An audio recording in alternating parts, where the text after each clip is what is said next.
वैसे gas work पूछ रहा हूँ। देखें कानून का अदना सा तालिब इल्म होने के नाते ये बेंच ऐसा है, 13 मेंबर का बेंच है कामरान साहब। ये बिल्कुल 13 का फैसला आएगा, 7-6 का फैसला आएगा। गैस वर्क है और लेटर नोट। देखिए मेरे से गैस वर्क ना कराएं आप बराए मेहरबानी, क्योंकि अब सुबह कुछ ही घंटे रह गए हैं, ये अनाउंसमेंट होनी है। मैं समझता हूं कि आइन और कानून के मुताबिक इलेक्शन एक्ट, इलेक्शन रूल्स और कॉन्स्टिट्यूशन ऑफ पाकिस्तान जितना मैंने देखा है उसके मेरी नजर में तो ये फैसला यही आएगा। नहीं, मेरे ख्याल से ये फैसला यही आना है कि आपकी सीटें नहीं तब भी आपको दे दी जाए, सीटें नहीं, ये फैसला ये आएगा। मैं इस पे कमेंट नहीं कर सकता कि ये हमें मिलेंगी या नहीं मिलेंगी, लेकिन उनको जरूर नहीं मिलेंगी। ठीक है, उनको नहीं मिलने वाली ना पीटीआई को ना सुन्नी अदालत को। Basic law requirement.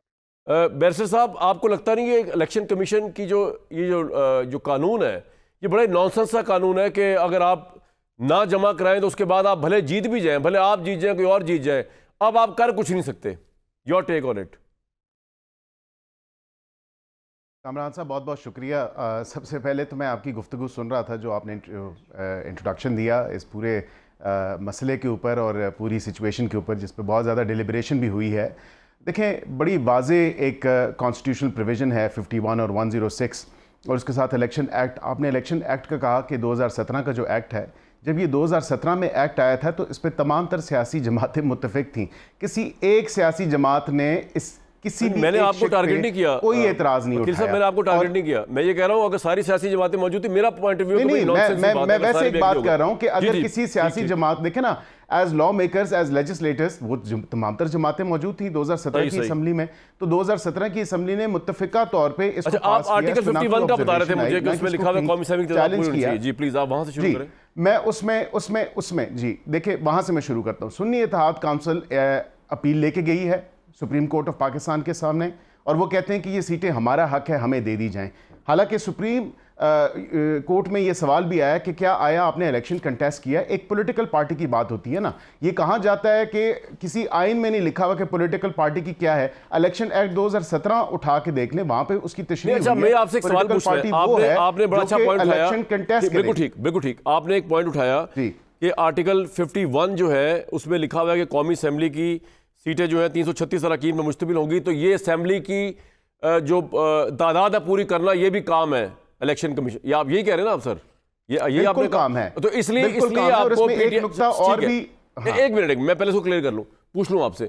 इसलिए आपने कहा कि क्योंकि पीटीआई तो खैर एक जमात के तौर पे खड़ी नहीं हुई थी, तो उनकी स्पेशल सीट जो है वो आपको दे दी जाए। यही बात है, फिर पॉइंट उठाऊंगा मैं। आप ये कह रहे हैं ताकि 335 के अवान की आर्टिकल 51 की रिक्वायरमेंट पूरी हो जाए, यही कह रहे हैं ना आप, if I am not wrong? बिल्कुल, इस पे प्रोपोर्शनल रिप्रेजेंटेशन के ऊपर डिसाइड होना है। आगे होगा। अब आ गया मुतनासिब। तो सर मुझे एक बात बताए ना, मुतनासिब नुमाइंदगी का आर्टिकल 51 आपने पढ़ा, उससे अगला पेज जब मैं दस्तूर का उठाता हूं तो उसके अंदर लिखा हुआ है कि जी कानून के मुताबिक बजरिया मुतनासिब नुमाइंदगी के निज़ाम के बुनियाद पर ये सीटें दी जाएंगी। तो आपकी जितनी सीटें बनती हैं 50 प्लस आपकी जो सीट्स थी, भले आपकी 90 हो 100 हो, कानून दस्तूर ये भी तो कह रहा है ना कि आपको उतनी ही सीटें मिलेंगी स्पेशल जितनी कि आपकी जनरल इलेक्शन में सीटें उसकी मुतनासिब नुमाइंदगी के हिसाब से। तो फिर अगर आप यूं पकड़ते हैं तो यूं गलत हो जाता है, यूं होता है तो यूं गलत हो जाता है। आपका बिल्कुल वैलिड और दुरुस्त पॉइंट है और मूट पॉइंट ही ये सुप्रीम कोर्ट के सामने ये है कि जब एक ग्रे एरिया है, जब एक अभाम पाया जाता है, अगर वो तनासब के तौर पे होगा और प्रोपोर्शनल रिप्रेजेंटेशन पे होगा। कामरान साहब, बात ये है कि एक सियासी जमात जिसने कंटेस्ट नहीं किया, जिसका अपना चेयरमैन कंटेस्ट नहीं करता, दूसरी सियासी जमात आके, मेरी सुन ले अर्जी छोटी सी, उसमें दूसरी सियासी जमात आके बहुत लेट आके पार्टी बनती है कमल शोजब साहिबा के थ्रू, और उनसे सवाल किया जाता है कि ये अगर सीटें सुन्नी इत्तेहाद काउंसिल को दे दी जाएं तो फिर ये कमल शोजब साहिबा जो पीटीआई की अपील लेके आई है ये कहाँ जाएंगी? तो उन्होंने कहा ये सुन्नी इत्तेहाद काउंसिल में चली जाएगी। इतना फ्लॉड लीगल आर्ग्यूमेंट ये इन्होंने प्रेजेंट किया सुप्रीम कोर्ट में। जहां पे बाप पार्टी की बात की, वहां पे केपी में उन्होंने कंटेस्ट किया था। दे वर अ पॉलिटिकल पार्टी जिसने कंटेस्ट किया है। लेकिन अकील साहब मुझे एक बात बताइए, अगर आपको मैं इधर ही प्लीज रोकूं एक लम्हे के लिए आपको मैं रोकूं। पॉइंट ये है जी बिल्कुल कि इसी सुप्रीम कोर्ट की हेयरिंग में मौजूद जजेस ने तमाम पूरे के पूरा बेंच इस बात पर मुत्तफिक है, बाकी चीजों मुत्तफिक हो या ना हो, कि जो चीफ जस्टिस ने बल्ले का निशान वापस लिया था जिस बेंच ने तहरीक इंसाफ से, उस फैसले को इलेक्शन कमीशन ने इतना गलत इंटरप्रेट किया, मतलब मैं तो कहूँगा मुजरिमाना तौर पे इंटरप्रेट किया, क्योंकि चीफ जस्टिस और उस फैसले का मंशा ये नहीं था कि जो नॉमिनेशन जिसके ऊपर इलेक्शन ये जा रहे हैं, सुरमान अकरम राजा वगैरह जिन्होंने पीटीआई की अपनी एफिलिएशन दी हुई है, उस एफिलिएशन को कैंसिल करके उनको एज आज़ाद उम्मीदवार ले आया जाए, ये मतलब नहीं था। वो भले उनको बैंगन का निशान दे देते, भले उनको तबले का निशान दे देते, सारंगी दे देते, घोड़ा दे देते, गदा दे, जो भी दे देते, लेकिन इलेक्शन कमीशन का ना ये इख्तियार था। और इलेक्शन कमीशन अपने हाथ, ये मैं नहीं कह रहा, ये सुप्रीम कोर्ट के तमाम मौजूद जज। तो अगर देखा जाए तो फिर मामला तो यहाँ से खराब हुआ। उसके बाद अब ये जिनके आप नाम ले रहे हैं, इनसे खैर मैं इंप्रेस तो नहीं हूँ, जो कंवल शवल आप जो नाम आपने अभी लिए हैं, ऑब्वियसली इनके अपने आइडियाज़ हैं, मेरे अपने आइडियाज़, लेकिन अब ये करें तो और क्या करें और क्या ना करें, आप बताएं ना मुझे। जब इलेक्शन कमीशन ही तलवार उठा के लोगों के सर कलम कर दे, सुप्रीम कोर्ट का भी फैसला उड़ा के रखते हैं। आपने दुरुस्त कहा कामरान साहब, बिल्कुल दुरुस्त कहा आपने कि तमाम तर सुप्रीम कोर्ट के जजेस की ऑब्जर्वेशन थी कि हमारे फैसले को शायद मिस इंटरप्रेट कर दिया गया है। लेकिन उसके बाद ये भी आया कि क्या ऐसे फैसले को किसी फोरम पे हमें चैलेंज किया गया है? हमारे ही फैसले की रोशनी में अगर गलत इंटरप्रिटेशन होगी है तो वो जो अगर उन्होंने निशान ले लिया था तो उसके खिलाफ फिर बताया आपने, कोई आए किसी रिव्यू में आए, या इंटर पार्टी इलेक्शन जब कलअदम करार दिए तो क्या आप रिव्यू उठा के हमारे पास लेके आए? ये भी तो पॉइंट वैलिड। अच्छा, आप एक बात बताइए, इससे पहले मैं आगे जाऊं, वहां पे खामोशी थी। आप क्या एक्सपेक्ट करते हैं अकील भाई, आप क्या एक्सपेक्ट करते हैं कल का फैसला? वैसे गैस वर्क पूछ रहा हूं। देखें, कानून का अदना सा तालिब इल्म होने के नाते ये बेंच ऐसा है, 13 मेंबर का बेंच है कामरान साहब। ये बिल्कुल 13-0 का फैसला आएगा, 7-6 का फैसला आएगा। गैस वर्क है। और लेटर नोट देखिए, मेरे से गैस वर्क ना कराएं आप बराए मेहरबानी, क्योंकि अब सुबह कुछ ही घंटे रह गए हैं, ये अनाउंसमेंट होनी है। मैं समझता हूं कि आइन और कानून के मुताबिक इलेक्शन एक्ट, इलेक्शन रूल्स और कॉन्स्टिट्यूशन ऑफ पाकिस्तान जितना मैंने देखा है उसके मेरी नजर में तो ये फैसला यही आएगा। नहीं, मेरे ख्याल से ये फैसला यही आएगा कि आपकी सीटें नहीं तब भी आपको दे दी जाए, सीटें नहीं, ये फैसला ये आएगा। मैं इस पे कमेंट नहीं कर सकता कि ये हमें मिलेंगी या नहीं मिलेंगी, लेकिन उनको जरूर नहीं मिलेंगी। ठीक है, उनको नहीं मिलने वाली ना पीटीआई को ना सुन्नी भट्टी साहब, आपका क्या ख्याल है? आपने प्रोसीडिंग सुनी है, आपका क्या हंच कहता है फैसला क्या आ सकता है? हम गैस वर्क कर रहे हैं, ऑब्वियसली हमारे पास तो सुप्रीम कोर्ट की खुदा ना खासा एक्सेस थोड़ी इस तरह। देखिए, पहली बात तो ये कामरान भाई के जैसे कि आपने इंट्रो में भी कहा कि ये सारा जो कन्फ्यूजन है, ये सारी जो मैस मचा हुआ है, ये सारा जो वक्त ज़ाया हो रहा है मुल्क का भी, कौम का भी, सुप्रीम कोर्ट का भी, और ये जो सारा पैसा ज़ाया हो रहा है, इसकी वजह है फ़ाइज़ ईसा काजी साहब के 3 रुकनी बेंच के सियातरीन फ़ैसले का, जो उन्होंने टेक्निकली बल्ला छीना और टेक्निकली नॉकआउट कर दिया पाकिस्तान तहरीक इंसाफ को इलेक्शन से।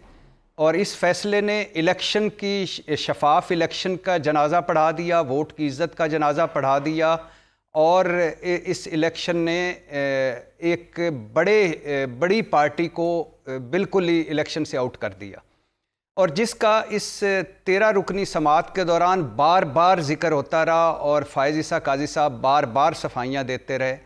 अब 2 पॉइंट्स बड़े इंपॉर्टेंट इसमें उठे। एक कि क्या फ़ैसला गलत था, उसमें जजेस कह रहे हैं, जस्टिस मुनीब का हमारे सामने है कि एक सीरीज़ ऑफ गलतियां हुई और उसकी इब्तदा हमारे पास से। कल का क्या आप देखते हैं? किस तरह जाता नजर आ रहा है? सर मुझे मैं अभी बताता हूँ, अभी इस नजूमीपन पे भी आता हूँ, पहले ये सुन लीजिएगा कि दूसरा जस्टिस अतर मिनल्ला साहब का, जिन्होंने बड़े वैलिड पॉइंट्स उठाए। ठीक है, अब मुझे बताइएगा, पहला तो ये है कि सुप्रीम कोर्ट का फैसला गलत था।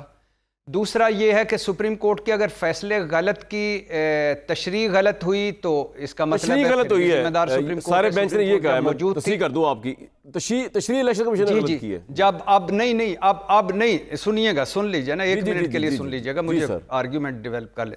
पहली बात है कि फैसला गलत, दूसरा बात है फैसले की तशरीह गलत, और चीफ जस्टिस साहब को यहां तक कहना पड़ गया कि सुप्रीम कोर्ट का काम इंसाफ फराम करना नहीं, आइन की पैरवी करना है। भाई, कौन सी अदलिया है जो जब इंसाफ देने लगे तो आइन रुकावट बन जाता है?